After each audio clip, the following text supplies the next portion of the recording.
Hello student. Previous CD में हमने पढ़ा था बाइनरी एडर कैसे काम करता है। इसके आगे नेक्स्ट सर्किट जो है हमारा बाइनरी एडर और सब्ट्रैक्टर, मतलब ऐसा सर्किट जो एडिशन के साथ सब्ट्रैक्शन का ऑपरेशन भी परफॉर्म करता है। इस सर्किट में अगर आप देख रहे हो तो स्ट्रक्चर जो है बाइनरी एडर की काफ़ी सिमिलर है। यहाँ पे हमने एक एक्सओर गेट और काम में लिया है और उसके साथ एक इनपुट और काम में लिया है, वो है एम इनपुट। और m की वैल्यू दे रखी 0 और 1, यानी कभी वैल्यू 0 होगी और कभी 1 होगी। तो आइए देखते हैं इसमें क्या है। The addition and subtraction operation can be combined into common circuit using exclusive or यानी XOR gate with every full adder. मतलब हर एक फुल एडर के साथ आपने क्या करा, एक एक्सोर गेट लगा दिया है।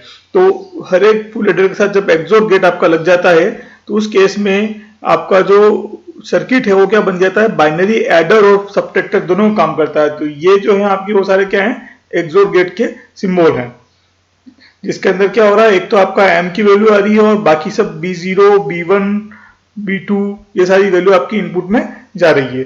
तो ये जो चीज आपकी हो रही है,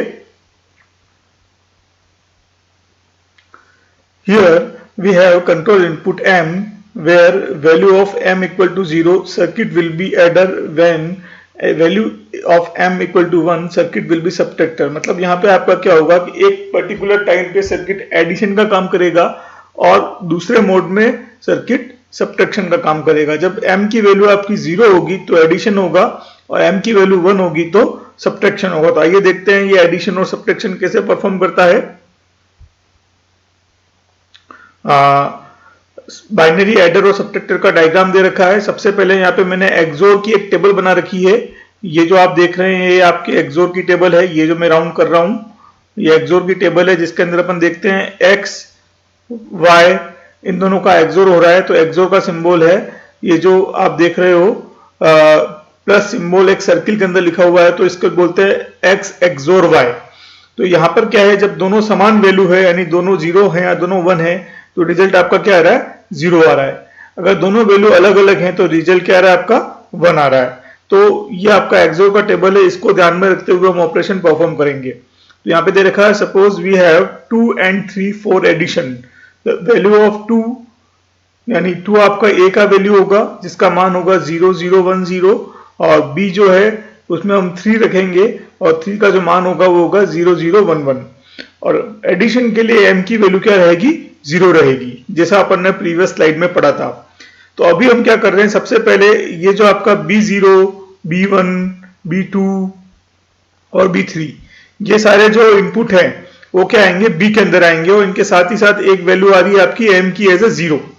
तो यहाँ पे b0 b1 b2 b3 इन सब का मान आपके सामने है। ये जो वैल्यू अपनी b की है ये हम उठा रहे हैं, तो ये वैल्यू अपन ने डायरेक्ट यहाँ रखी और यहाँ पे अपन ने m के अंदर हर एक बिट में क्या करा, 0 ऐड करा दिया, क्योंकि m की बाय डिफॉल्ट वैल्यू क्या है, 0। तो यहाँ पे मैंने लिखा है every bit become 0 when m equal to 0। तो जब m की वैल्यू क्या होगी, 0 होगी, तो बाकी सारी बिट भी क्या होगी, आपकी 0 हो जाएगी। तो जब मैं इस b को m के साथ ऐड करता हूं तो आपका रिजल्टेंट वैल्यू वापस में को क्या मिलता है, b ही मिलता है, मतलब उसमें किसी प्रकार का परिवर्तन नहीं होता है। तो फुल एडर के अंदर जो वैल्यू आएगी b की वो एज इट इज आ जाएगी, उसमें किसी प्रकार का चेंज नहीं होगा जब m की वैल्यू क्या होगी, 0 होगी। तो इस केस में क्या होगा, जब मैं in second step the result of XOR will be added with a values as following. तो a की जो वैल्यू है आपकी, इसके साथ b एक्सोर m की जो वैल्यू मिली है आपको वो हम क्या कर देंगे, ऐड कर देंगे, और हमें जो रिजल्ट वैल्यू वो मिल जाएगा a प्लस बी। तो यहाँ पे 2 and 3 है और a प्लस बी ये जो इक्विवेलेंट वैल्यू आई है वो किसके आई है, 5 के इक्विवेलेंट आई है। तो ये आपके सामने है कि हमने बहुत ही इजी तरीके से बाइनरी एडर और सब्ट्रैक्शन सर्किट के अंदर m की वैल्यू 0 रखते हुए सिंपल वे में एडिशन ऑपरेशन परफॉर्म किया है। अब हम समझेंगे नेक्स्ट स्लाइड के अंदर कि सब्ट्रैक्शन ऑपरेशन कैसे परफॉर्म किया जाता है।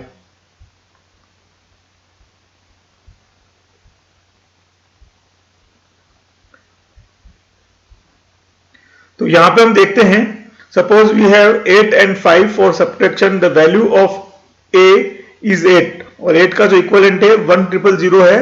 Similarly value of b is 5 और 5 का जो इक्विवेलेंट है वो है 0101। और सब्ट्रैक्शन के लिए m की वैल्यू क्या होगी, 1 होगी। तो सबसे पहले अपन यहां पे देखते हैं ये जो आपने बी की वैल्यू ली है ना, ये जो बी की वैल्यू है इसको अपन क्या करेंगे, एम की वैल्यू 1 मानते हुए इसके साथ एक्सोर करेंगे। तो बी ये रहा आपका, और एम की वैल्यू अगर 1 होती है तो एम की चारों डिजिट क्या हो जाएगी, 1 1 1 हो जाएगी। जैसे आप यहां से 1 पास करोगे तो यहाँ पे भी 1 आएगा, यहाँ पे भी क्या आएगा, 1 आएगा, यहाँ पे भी 1 आएगा और यहाँ पे भी 1 आएगा। तो हर एक एक्सोर में क्या आ रहा है, 1 आ रहा है। तो मैं क्या कर रहा हूं, B0, B1, B2 और B3 सबके साथ मैंने क्या करा है, 1 ऐड कर, 1 को एक्सोर कर दिया है। जब 1 को मैं एक्सोर करता हूं तो 1 1 दोनों सिमिलर है, तो 1 1 के केस में क्या मिलता है, 0 मिलता है। सिमिलरली वापस 1 1 है तो वापस 0 मिलता है। तो दोनों को एक्सोर का लिखा मैंने 0 0 लिखा है। यहाँ पे 0 1 और 0 1, और 0 1 के केस में अपने को जो एक्सोर मिलता है वो मिलता है 1।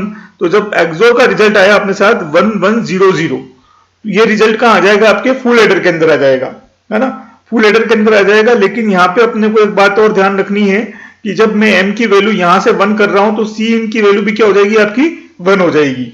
When m equal to 1 then c in also become 1, so we need to add this one in XOR result। और XOR जो रिजल्ट है वो बेसिकली क्या है, b का वंस कॉम्प्लीमेंट है। वंस कॉम्प्लीमेंट क्या होता है कि आप सारे डिजिट जितनी भी है उसको 1 को 0 में परिवर्तित कर रहे हो, 0 को 1 में परिवर्तित कर रहे हो। तो यहाँ पे आप देख लो, जहां पे 1 था वहां पे क्या हो गया, 0 हो गया, जहां 0 था वहां पे क्या हो गया, 1 हो गया। अब जब मैं इसका टूस कॉम्प्लीमेंट निकालता हूं, यानी कि इसमें क्या कर रहा हूं, वंस कॉम्प्लीमेंट के अंदर 1 को ऐड कर रहा हूं, है ना। ये वंस कॉम्प्लीमेंट आपका आया है, इसमें अपन 1 कैसे ऐड कर रहे हैं, क्योंकि cn की वैल्यू भी 1 आ रही है, इस b की वैल्यू के साथ क्या होगी, ऐड हो जाएगी। तो 1 जैसे ही मैं ऐड करूंगा, ये आपका वंस कॉम्प्लीमेंट है, इसके साथ मैंने cn को ऐड करा फर्स्ट डिजिट में, है ना। तो यहां पे जो रिजल्टेंट वैल्यू आएगा वो क्या कहलाएगा मेरे को, टूस कॉम्प्लीमेंट ऑफ b, है ना। टूस कॉम्प्लीमेंट ऑफ b जब मेरे सामने आएगा तो इस टूस कॉम्प्लीमेंट को मैं a की वैल्यू के साथ क्या करूंगा, ऐड कर दूंगा। तो यहां पे मैंने लिखा है a plus b bar plus 1। b bar plus 1 का मतलब क्या है, ये b का टूस कॉम्प्लीमेंट है।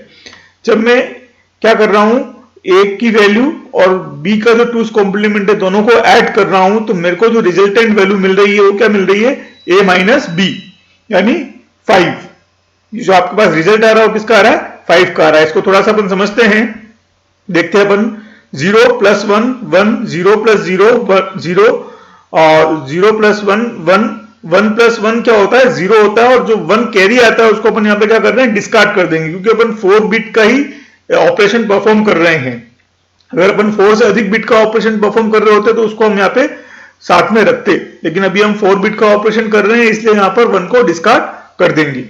तो मैं मान के चलता हूं इसको आपको समझ में आया होगा।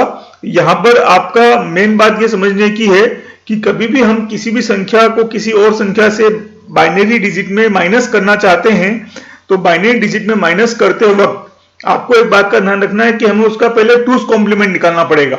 जैसे कभी भी लिखा हुआ a माइनस बी, तो b का टूस कॉम्प्लीमेंट निकालना पड़ेगा। माइनस बी कभी भी नहीं मिलेगा आपको। जैसे मैं बोलता हूं माइनस बी, मैं एक थोड़ा सा टेक्स्ट लिख के आपको बताता हूं, कभी भी आपको ऐसा लिखा हुआ मिलेगा माइनस बी, तो माइनस बी आपके पास कभी भी वैल्यू नहीं होगी।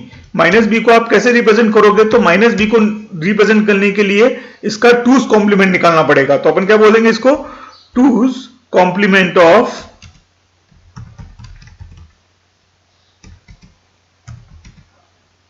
बी। तो ये क्या होगा आपका, माइनस बी होगा।